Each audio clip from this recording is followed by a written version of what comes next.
बच्चों, आज हम बताने जा रहे हैं एक अच्छी सी कहानी है।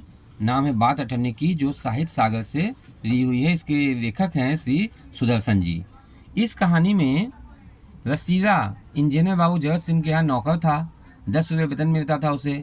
गांव में उसके बूढ़े माता पिता, लड़की, 2 लड़के थे। इन सब भार उसी कंधों पर था, पर सारी तनख्वाह घर भेजता था, पर घर पर गुजारा न चल पाता। उसने इंजीनियर बाबू से वेतन बढ़ाने के लिए बहुत बार प्रार्थना की, पर हर बार यही कहते, अगर तुम्हें कोई ज़्यादा दे दे तो चले जाओ, मैं तनख्वाह नहीं बढ़ाऊंगा। वह सोचता है यहाँ इतने साल से काम कर रहा हूँ, अमीर लोग तो नौकरों में विश्वास नहीं करते, पर मुझे यहाँ कभी किसी ने संदेह नहीं किया। यहाँ जाऊँ तो शायद कोई 11-12 दे दे, पर ऐसा आदर न मिलेगा, यह सोचकर वह वहीं टिका रहा। और उसके पड़ोस में जिला मजिस्ट्रेट शेख सलामुद्दीन इंजीनियर बाबू के रहते थे। उनके चौकीदार का नाम था मियाँ रमजान, और रसीला जो कि इंजीनियर बाबू का नौकर था, उन दोनों में बहुत दोस्ती थी। घंटों दोनों बैठ कर बातें करते। शेख साहब फलों के शौकीन थे। रमजान रसीला को फल देता, इंजीनियर साहब को मिठाई का शौक था, रसीला रमजान को मिठाई देता। इस तरह दोनों आदान प्रदान करते। एक दिन रमजान ने रसीला को उदास देखकर कारण पूछा तो पता चला कि उसने मना कर दिया, कहकर कि कोई बात नहीं, तो खाओ सौगंध। जब रमजान ने कहा सौगंध खाने को, तो उससे रहा नहीं गया। उसने असली बात बता दी। उसने बताया कि घर से एक खत आया कि उसके बच्चा बीमार है और रुपया नहीं है, तो मालिक पेशगी मांग लो। यह सोचकर मालिक से पेशगी यानी पहले दिया जाने वाला धन, जिसे एडवांस भी कहते हैं, पर मालिक ने एक पैसा भी नहीं दिया। रमजान ने ठंडी सांस भरी। उसने रसीला को ठहरने संकेत किया और अपने कोठरी में चला गया। थोड़ी देर बाद उसने कुछ रुपए रसीला के हाथ पर रख दिए।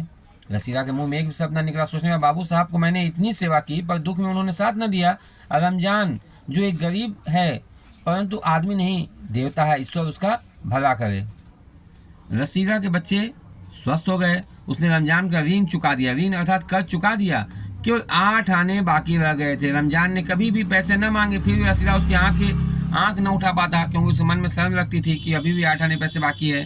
एक दिन की बात है, बाबू जगत सिंह किसी से कमरे में बात कर रहे थे। रसीला ने सुना इंजीनियर बाबू कह रहे थे, बस 500, इतनी ही रकम? आप मेरा अपमान कर रहे हैं हुजूर, मान जाइए। आप समझे, अपने मेरा काम मुफ्त किया है। रसीला समझ गया कि भीतर रिश्वत ली जा रही है। सोचने लगा, रुपया कमाने का कितना आसान तरीका है। मैं सारा दिन मजदूरी करता हूँ, तब महीने भर 10 रुपये मिलते हैं। और वह बाहर आया और रमजान को सारी बात सुना दी। रमजान बोला, बस इतनी सी बात? हमारे शेख साहब तो इनके भी गुरु हैं। आज ये भी एक शिकार फंसा है, 1000 से कम तय न होगा। भय का गुनाह का फल मिलेगा या नहीं, ये तो भगवान जाने। पर ऐसी ही कमाई से कोठियों में रहते हैं, और एक हम हैं, परिश्रम करने पर भी हाथ में कुछ नहीं रहता। रसीला सोचता रहा, मेरे हाथ में सैकड़ों रुपए निकल गए, पर धर्म न बिगड़ा। एक एक आना भी आता तो काफ़ी रकम जुड़ जाती। इतने में इंजीनियर साहब ने उसे आवाज़ लगाई। रसीला दौड़ कर 5 रुपये की मिठाई लिया। रसीला ने 4.5 रुपये की मिठाई खरीदी और रमजान को अठन्नी लौटाकर समझा कि कर्ज उतर गया। बाबू जगत सिंह ने मिठाई देखी तो चौंक उठे। यह मिठाई 5 रुपये की है हुजूर।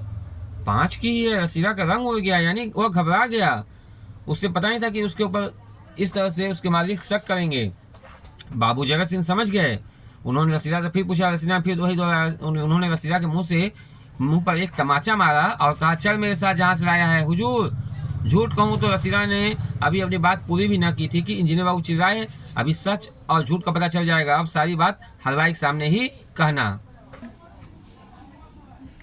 अब कोई रास्ता न बचा था। वह बोला, माई बाप गलती हो गई, इस बार माफ कर दें। इंजीनियर बाबू की आंखों से आग बरसने लगे। उन्होंने निर्दयता से रसीला खूब पीटा। घसीटते हुए पुलिस थाने लगे। सिपाही के हाथ में 5 का नोट रखते हुए बोले, मनवा लेना।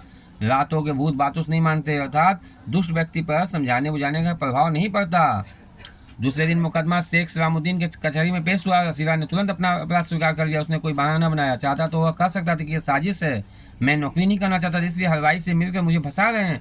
पर एक वह साधारण सा इंसान अपने अपराध करने का साहस जुटा न पाया। उसकी आंखें खुल गई थी। हाथ जोड़कर, हुजूर मेरा पहला अपराध है, इस बार माफ कर दीजिए, फिर गलती ना होगी। शेख साहब न्यायप्रिय आदमी थे। उन्होंने रसीला को 6 महीने की सजा सुना दी और रुमाल से मुंह पोंछ लिया। यही वही रुमाल था जिसमें एक दिन पहले किसी ने 1000 रुपये बांध के रिश्वत के रूप में उन्हें दिए थे। फैसला सुनकर रमजान की आंखों में खून उतर आया, अर्थात बहुत क्रोध आया, पर वह कुछ नहीं कर सकता था। सोचने लगा, यह दुनिया न्याय नगरी नहीं, अंधेर नगरी है। चोरी पकड़ी गई तो अपराध हो गया, और न पकड़े तो कोई बात नहीं। असली अपराधी भाई कोठी में बैठ के दोनों हाथों से धन बटोर रहे हैं, उन्हें कोई नहीं पकड़ता। रमजान घर पहुंचा, एक दासी ने पूछा कि रसीला का क्या हुआ? 6 महीने कैद। तब उसने दासी ने कहा कि अच्छा हुआ, वह इसी लायक था। रमजान ने असलियत जानने के कारण गुस्से से कहा, यह इंसाफ नहीं, अंधेर है। सिर्फ एक अठन्नी की तो बात थी। रात के समय जब 1500 के चोर नरम गद्दों पर मीठी नींद ले रहे थे, अठन्नी का चोर जेल की तंग अंधेरी कोठरी में पछता रहा था। अर्थात इस दुनिया में ईमानदारी का कोई महत्व नहीं समझ पाता।